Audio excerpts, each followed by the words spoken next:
Lei nº 7.210, de 11 de julho de 1984. Institui a Lei de Execução Penal. Título 1. Do objeto e da aplicação da Lei de Execução Penal. Artigo 1º. A execução penal tem por objetivo efetivar as disposições de sentença ou decisão criminal e proporcionar condições para a harmônica integração social do condenado e do internado. Artigo 2º. A jurisdição penal dos juízes ou tribunais da justiça ordinária, em todo o território nacional, será exercida, no processo de execução, na conformidade desta lei e do Código de Processo Penal. Parágrafo único. Esta lei aplicar-se-á igualmente ao preso provisório e ao condenado pela Justiça Eleitoral ou Militar, quando recolhido a estabelecimento sujeito à jurisdição ordinária. Artigo 3º. Ao condenado e ao internado serão assegurados todos os direitos não atingidos pela sentença ou pela lei. Parágrafo único. Não haverá qualquer distinção de natureza racial, social, religiosa ou política. Artigo 4º. O Estado deverá recorrer à cooperação da comunidade nas atividades de execução da pena e da medida de segurança. Título 2º. Do condenado e do internado. Capítulo 1º. Da classificação. Artigo 5º. Os condenados serão classificados, segundo os seus antecedentes e personalidade, para orientar a individualização da execução penal. Artigo 6º. A classificação será feita por comissão técnica de classificação que elaborará o programa individualizador da pena privativa de liberdade adequada ao condenado ou preso provisório. Artigo 7º. A comissão técnica de classificação, existente em cada estabelecimento, será presidida pelo diretor e composta, no mínimo, por 2 chefes de serviço, 1 psiquiatra, 1 psicólogo e 1 assistente social, quando se tratar de condenado à pena privativa de liberdade. Parágrafo único. Nos demais casos, a comissão atuará junto ao juízo da execução e será integrada por fiscais do Serviço Social. Artigo 8º. O condenado ao cumprimento de pena privativa de liberdade, em regime fechado, será submetido a exame criminológico para a obtenção dos elementos necessários a uma adequada classificação e com vistas à individualização da execução. Parágrafo único. Ao exame de que trata este artigo poderá ser submetido o condenado ao cumprimento da pena privativa de liberdade em regime semiaberto. Artigo 9º. A comissão, no exame para a obtenção de dados reveladores da personalidade, observando a ética profissional e tendo sempre presentes peças ou informações do processo, poderá entrevistar pessoas, requisitar, de repartições ou estabelecimentos privados, dados e informações a respeito do condenado, realizar outras diligências e exames necessários. Artigo 9º-A. Os condenados por crime praticado, dolosamente, com violência de natureza grave contra a pessoa, ou por qualquer dos crimes previstos no artigo 1º da Lei nº 8.072, de 25 de julho de 1990, serão submetidos, obrigatoriamente, à identificação do perfil genético, mediante extração de DNA, ácido desoxirribonucleico, por técnica adequada e indolor. Parágrafo 1º. A identificação do perfil genético será armazenada em banco de dados sigiloso, conforme regulamento a ser expedido pelo Poder Executivo. Parágrafo 1º-A.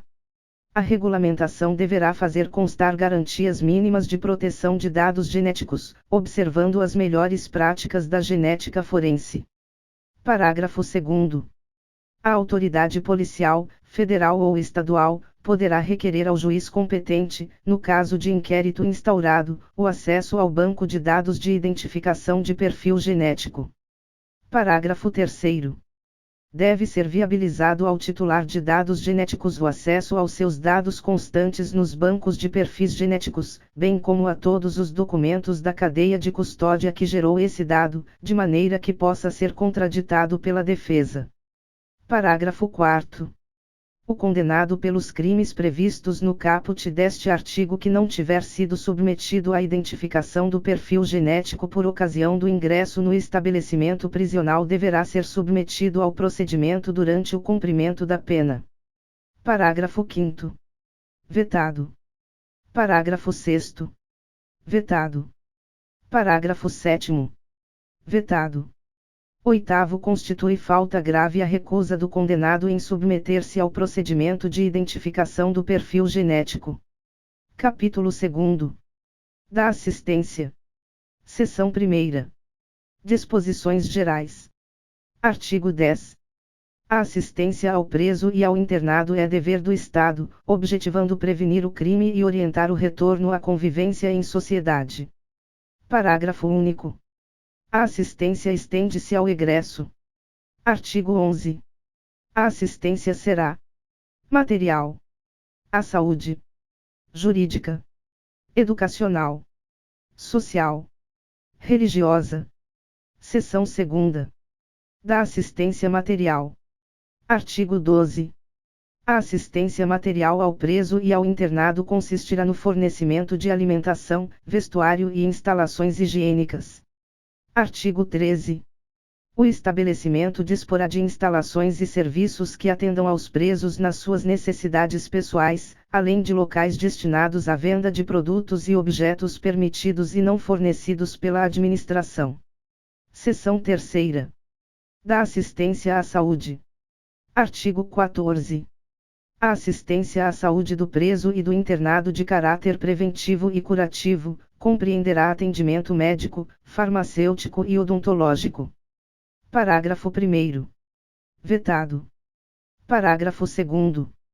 Quando o estabelecimento penal não estiver aparelhado para prover a assistência médica necessária, esta será prestada em outro local, mediante autorização da direção do estabelecimento. Parágrafo 3º. Será assegurado acompanhamento médico à mulher, principalmente no pré-natal e no pós-parto, extensivo ao recém-nascido. Seção 4ª. Da assistência jurídica. Artigo 15. A assistência jurídica é destinada aos presos e aos internados sem recursos financeiros para constituir advogado. Artigo 16.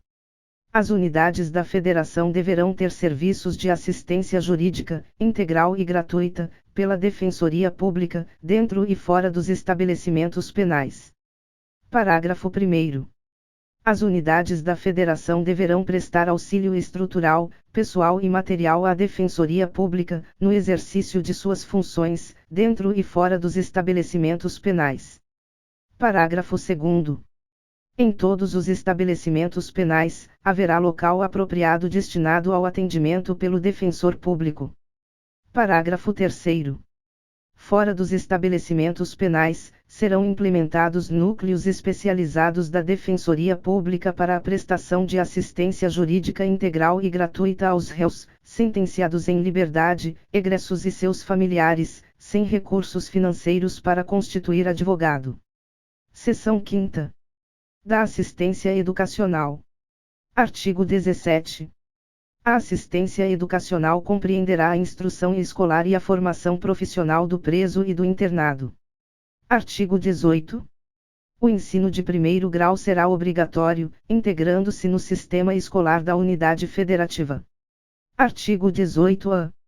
O ensino médio, regular ou supletivo, com formação geral ou educação profissional de nível médio, será implantado nos presídios, em obediência ao preceito constitucional de sua universalização.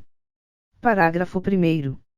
O ensino ministrado aos presos e presas integrar-se-á ao sistema estadual e municipal de ensino e será mantido, administrativa e financeiramente, com o apoio da União, não só com os recursos destinados à educação, mas pelo Sistema Estadual de Justiça ou Administração Penitenciária. Parágrafo 2º. Os sistemas de ensino oferecerão aos presos e às presas cursos supletivos de educação de jovens e adultos. Parágrafo 3º. A União, os Estados, os municípios e o Distrito Federal incluirão em seus programas de educação à distância e de utilização de novas tecnologias de ensino, o atendimento aos presos e às presas. 7. Artigo 19. O ensino profissional será ministrado em nível de iniciação ou de aperfeiçoamento técnico. Parágrafo único. A mulher condenada terá ensino profissional adequado à sua condição.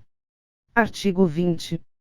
As atividades educacionais podem ser objeto de convênio com entidades públicas ou particulares, que instalem escolas ou ofereçam cursos especializados. Artigo 21. Em atendimento às condições locais, dotar-se a cada estabelecimento de uma biblioteca, para uso de todas as categorias de reclusos, provida de livros instrutivos, recreativos e didáticos. Artigo 21-A.